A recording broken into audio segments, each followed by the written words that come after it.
अस्सलामुअलैकुम स्टूडेंट्स, मैं हूं आपका फ़िज़िक्स टीचर मोहम्मद ज़ुल्करनैन। आज हम first year physics chapter number 11 के एक्सरसाइज के शार्ट क्वेश्चन को डिस्कस करते हैं। पहला शार्ट क्वेश्चन है हमारे पास, why is the average velocity of the molecules in a gas zero. Average velocity molecules की ज़ीरो क्यों होती है, but the average of the square of the velocity is not zero. लेकिन अगर हम एवरेज वेलोसिटी का स्क्वायर लें तो वो ज़ीरो क्यों नहीं होती।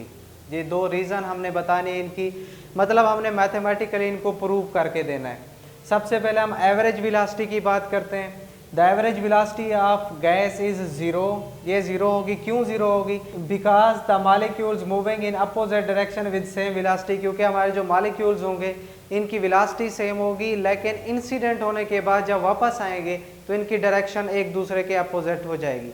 जब डायरेक्शन अपोजिट हो जाएगी तो एक पॉजिटिव में लेंगे और दूसरा हम नेगेटिव में लेंगे।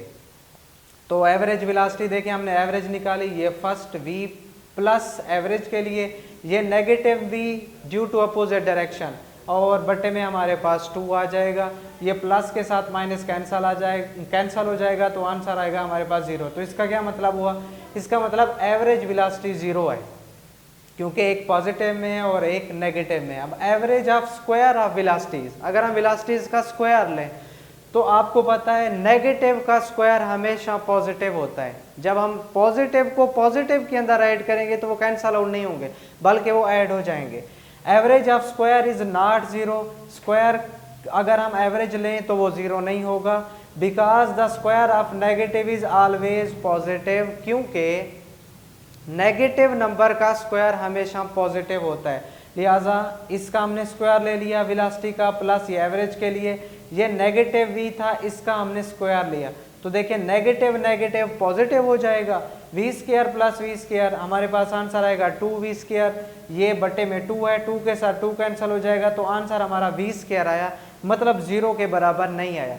लिहाजा रिजल्ट क्या निकला?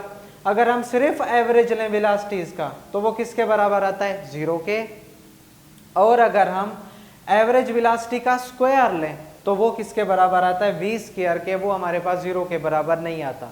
नेक्स्ट है हमारे पास question number 2, why does the pressure of gas in a car tyre increases when it is driven through some distance.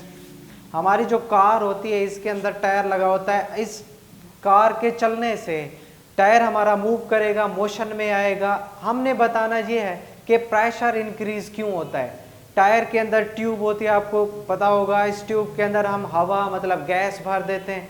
जब हम ये गाड़ी को मूव करवाते हैं, मोशन में होती है, तो टायर के मूव करने की वजह से गैस के मॉलिक्यूल्स की मोशन बढ़ जाती है। मतलब मोशन बढ़ने का उनकी जो वेलोसिटी होती है वो इंक्रीज हो जाती है। जब वेलोसिटी इंक्रीज होती है तो इसका मतलब काइनेटिक एनर्जी इंक्रीज हुई है, और जब काइनेटिक एनर्जी इंक्रीज हुई है तो मतलब टेम्परेचर इंक्रीज हुआ, और जब टेम्परेचर इंक्रीज होगा तो इसका मतलब प्रेशर इंक्रीज हुआ है। तो इस सारे को हम डिटेल से प्रूव करते हैं। This is due to the friction between road and tyre. जब टायर हमारा चलेगा तो फ्रिक्शन की वजह से रोड और टायर के दरमियान जो पैदा होती है, एज द वेलोसिटी इंक्रीजेज, जैसे जैसे वेलोसिटी इंक्रीज होगी the pressure increases because the kinetic energy increases. क्योंकि वेलोसिटी के इंक्रीज होने से काइनेटिक एनर्जी इंक्रीज होगी, काइनेटिक एनर्जी के इंक्रीज होने से टेम्परेचर इंक्रीज होगा, टेम्परेचर के इंक्रीज होने से प्रेशर इंक्रीज होगा। तो प्रेशर हमारा किसके डायरेक्टली प्रोपोर्शनल हुआ? काइनेटिक एनर्जी के। लिहाजा जैसे ही गाड़ी मूव करेगी या टायर आगे की तरफ मोशन करेगा तो प्रेशर वहाँ से इंक्रीज होगा, क्योंकि प्रेशर काइनेटिक एनर्जी के डायरेक्टली प्रोपोर्शनल है। नेक्स्ट है हमारे पास question number 3, a system undergo from state P1 V1 to P2 V2 as shown in figure, what will be the change in internal energy। एक system है हमारे पास, तो इसकी हमने डायग्राम बनाई।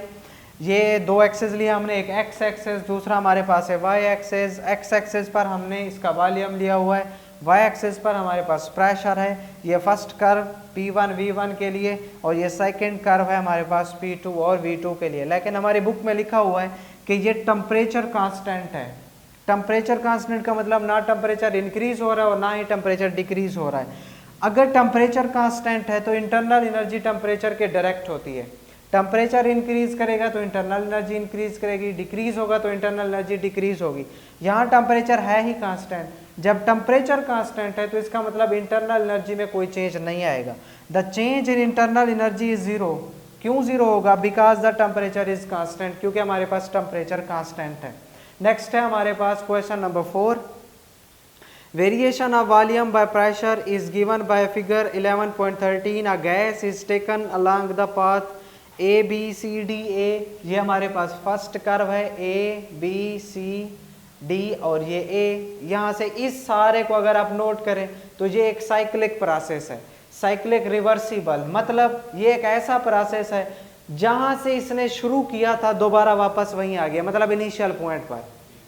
अब नेक्स्ट हमें ग्राफ गिवन है ए बी सी ए, ये भी साइक्लिक है, रिवर्सिबल है। क्यों? क्योंकि इसने भी दोबारा वापस अपनी इनिशियल स्टेट पर ही आना है। नेक्स्ट हमारा आखिरी ग्राफ है, ये पॉइंट ए से इसने चलना शुरू किया, दोबारा वापस पॉइंट ए पर आ गया, इसे भी हम साइक्लिक प्रोसेस ही बोलेंगे। और साइक्लिक प्रोसेस में टेम्परेचर कांस्टेंट रहता है। जब टेम्परेचर कांस्टेंट है तो इसका मतलब change in internal energy zero होगा। ये हमने बताना है कि इन तीनों ग्राफ में चेंज इन इंटरनल एनर्जी कितना होगा। Change in internal energy zero है। क्यों जीरो है? क्योंकि ये सारे साइक्लिक प्रोसेस हैं।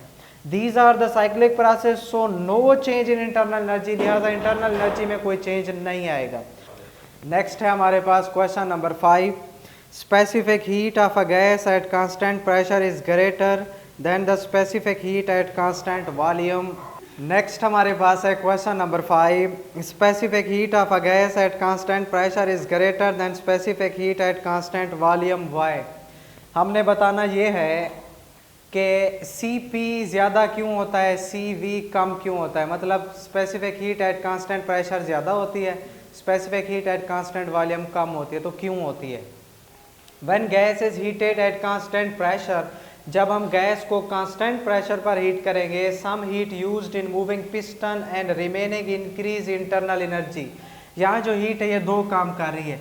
एक, इस हीट से पिस्टन मूव करेगा और दूसरा, इससे इंटरनल एनर्जी भी इंक्रीज होगी। तो मतलब ये हीट क्यू जब हम ऐड करेंगे इंटरनल एनर्जी में चेंज आएगा, प्लस इससे वर्क डन भी होगा, ये जो पिस्टन हमारा मूव कर रहा है।